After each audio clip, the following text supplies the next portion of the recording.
Okay, this lesson is releasing old memories into present, because this is all about living in now in vertical time, right? So how do you release your past experiences that keep popping up in your mind, that keep haunting you? What's that mean? Do you ever get that memory? That comes up, oh God, I wish I wouldn't have done that. I can't believe I did it. And you have an emotion assigned with you, right? Assigned to that experience. Why? Because that's what your brain does. It assigns emotion with experiences. Why do those keep popping up? Because they want to haunt us? Is our brain trying to torture the crap out of us? Or does our spirit know that we're carrying emotional energy from our past that is emotional noise and energy buried in our body that we need to remove to gain clarity on our soul purpose? Whoa! Did you guys get that? Do you think our spirit knows that? Why do you think our subconscious mind, if it's already buried back there, does it need to bring it up? No, it's already filed in the cabinet in the garage. There's no need to bring it up, so why? Do you ever ask yourself these questions? Am I the only one that thinks about this? Or do you ever ask yourself that question? Why would my mind bring up these experiences so I have to experience? Am I trying to torture myself? No, what's happening is innately your body wants you to clear of that energy because it's still stored in there. Because that may be stopping you. The energy may be stopping you from fulfilling your soul purpose. Man, you are on the path to your soul purpose, whether you like it or not. You're going to go there, man. You're going to go there. So your spirit is doing all these things to guide you and taking you there.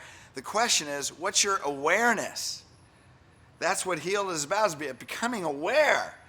So we can do the things we need to do to have that fulfilling life. Because to me, my greatest fear would be knowing what your purpose is and not fulfilling that. I don't want to experience it, and we're going on this journey together, so none of us are experiencing this. So when you go this, give this to at least 10 people, and if you have influence, give it to 100 or 1,000 or 100,000, because the more we raise the consciousness of everybody, the more it helps us all move forward. Can we do that? Thank you.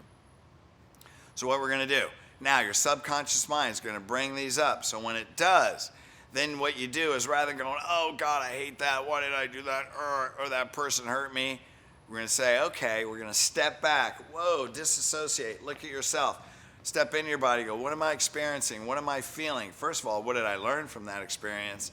If that helps you become more objective. And then next, oh, okay, let's become more accurate. My mind, my spirit is telling me to clear that energy. So what we're going to do is, okay, let's clear it. Well, it may not be an exact, perfect time right then, but I'm going to remember it. And then when it is a good time, then we're going to go clear it. So what we're going to do is we're going to go back and do some of the exercise we had in forgiveness. So here's what we're going to do. When we're ready to clear it, we're in a space by ourselves, and you're ready in the right environment to get the energy out. You put yourself into that memory. And I've done this many times and cleared a bunch of stuff. You put yourself into that memory, okay? And then you be yourself at that time. And what are you going to do? I'm going to get the energy out, man. I'm going to feel it. I'm going to experience it. I'm going to feel the resentment, the guilt, the shame, the pain, the violation. I'm going to feel all of it, man, 1,000% in my body right now. And I'm going to be myself at that time. And then I'm going to take all that emotion that feels like poison, I'm going to barf it all out, right? Well, I'm going to yell, I'm going to throw a tantrum, I'm going to hit things. I mean, whatever you got to do, be yourself at that time and get all that energy out. Now you know how to do this. You've been through this in A. Now you're getting it down. Get it out, man. You know when it's out. Get it out more. Scream louder. Get in that pillow. Ah! 16 times if you have to, until when you stop, you feel free. Now, if you stop and then you look at yourself objectively, not subjectively. Subjectively means how you feel. Objectively is more of a fact. Subject, well, I don't want to yell anymore. But if you still got that feeling, you got to do it. So here's the deal. Are you ready? For your divinity and your humanity to be one, you have to be attached to the outcome, not the process. What's that mean? You got to be willing to face all the stuff, because you're not going to know your greatest love until you walk through your greatest fear. Imagine you're on one bank of a river and it's a fast current, and everything, your soul purpose, everything that your divinity and your humanity is going for is across that river, and you feel like, I don't know how to swim. That's your greatest fear. But you have to get across the river. So here's one way to do it, man. Jump in, get a good boat, find a strategy, but you're going across the river. When you're committed to going across the river and burning the boats, when it's a must decision, man, you do it. So you evaluate yourself at that time and say, am I clear? No. Go through it again, whatever it is. Be committed to the outcome, not the process. Go through it, get it out, barf it out, all of it. Right now, vertical time, it's happening until you return to the state of peace. Now, if you have any other energy than the state of peace, you need to get them out more. But when you feel that state of peace, okay, who am I innately? Wow, again, I'm generous, I'm loving, I'm charismatic, I'm intelligent, I'm playful, a little bit mischievous, right? I'm determined, I'm passionate, I'm loving. You have all these things in you at that time. You know, I'm recalling a particular event when I was 20 years old. And I remember doing this and acting like a little kid at 20, pounding on the ground, pounding my bed, yelling in the pillow, over and over and over. Whew. Man, I felt 1,000 times better when I was done. Actually, I did this exercise when I was in my late 40s, early 50s, but I had to go back to when I was 20 in college and had a painful experience, emotionally painful. So there I was at 20 years old, and I did this. Man, I felt clear. I'm like, okay. And you know what? That memory didn't come up anymore. I can see the process. But I actually, here's funny thing. Remember we said in forgiveness is forgetting? Because I can picture the process now, clear as day, like I just went through it, but I can't remember what the initial pain was. Don't you think that's fascinating? How would you like to do that? How would you like to clear that pain where it's like, wow, I remember taking myself through it, but I don't even remember what I was all stressed out about. That's why forgiveness is forgetting. Oh my God, that's so valuable. So now I'm 20 years old. Man, I'm playful, I'm smart, I'm motivated. I'm in undergraduate college. I was a biology student. I thought I was pre-med before I knew chiropractic. Man, I want to serve people. I want to help people with their health. Man, I'm giving, I'm loving, I'm compassionate. I'm all these things, feel it. And then my 20-year-old body, which was still my same height, never had a growth spurt, by the way, in case you didn't notice. And I felt all that stepped into me now.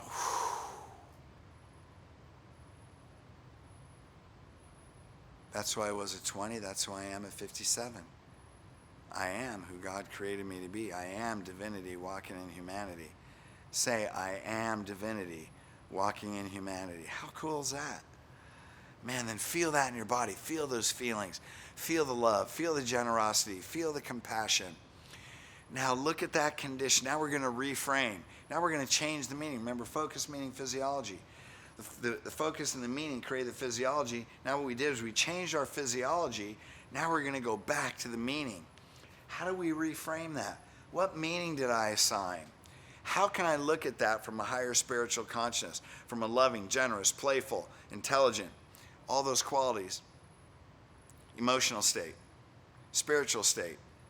Now that my spirit eyes are open again and I can see, they're always open. The question is, can you see with them? Now that I can see with them, how can I look at that? Wow, I can reframe that. I totally gave that a meaning where I took something personal and it wasn't personal at all. So I can actually let it go, forgive myself, return to love. I can forgive them, let it go, return to love. Remind of love. And now that's gone. Now I can forget. And then I see, wow, that was a great step. Because back then, I was still in undergraduate school. I was still having the experiences and stress and all these things and meaning that, wow, that was a step to me becoming a chiropractor. That was a step for me to do hands-on healing. That was a step for me to inspire people to want to be better, which that step in inspiration and physical healing now is leading to spiritual and emotional healing. See, I had to go through physical healing first, so now I could advance it to emotional and spiritual healing. Even chiropractic was a step. See, what are the steps in your life? And whatever it is that you didn't let go of, that was just a step. So how can we look at that? We know every step, regardless of our impression at the time, is preparing us for a bigger purpose. Now what I can do is relate that to my purpose or my greatest desires and values. I can align it with core values in E, exercise loving yourself and others. I can get rid of it from A. I can associate it with H. And now I can relate it to my purpose, my soul purpose. And even if you don't know what your soul purpose is right now, you can say I'm aligning it with the purpose that I'm at, and I'm headed in that direction because I have faith. Now that brings inspiration. Now I'm more empowered. So every time you do this and you clear energy, when a memory pops up in an emotion, hey, you'll get so good at this drill, boom, I can go through it no matter what. I can go through it when I'm driving. I can go through, well, probably not when you're driving. It's not a good idea. But I mean, I can go through it at any moment, take a few minutes, go in the bathroom, do wherever you got to go, boom, I can get rid of that. And guess what? Every time you clear energy, you become more of your innate self. What's that mean? I become more intuitive. I become more conscious. I become more aware. I become more sensitive. I become more loving because we're wiring ourselves for compassion or love. Now I have inner peace. Now I have a calm mind. Now through all this, trust me, in my 20s, man, I was an adrenaline junkie, freak, carrying tons of pain, 20s and 30s, and even a little bit in the beginning of the 40s. Mostly 20s and 30s. I look back, and even some 40s, I did things that were definitely experienced, but I was expressing my pain. No one back then would have said, you know, you're so peaceful. Trust me, nobody would have said that. I was an adrenaline junkie. Nobody would have said that, but what I hear all the time is, man, when I'm around you, I feel peace. Now, am I like that every moment? Probably not. But when I go back to my end, when I go to my divinity, yes, we can be there. Do people say that? Would you like to be that? Then let's clear those memories. And this exercise happens in real time. As it's happening, get this down, clear those things out, become more of who you really are. Because it's not about becoming, it's about releasing that moves you in to who you really are. Let's release all those and let's just be who intuitively, innately, and divinely we truly are. And we can express that in this physical world.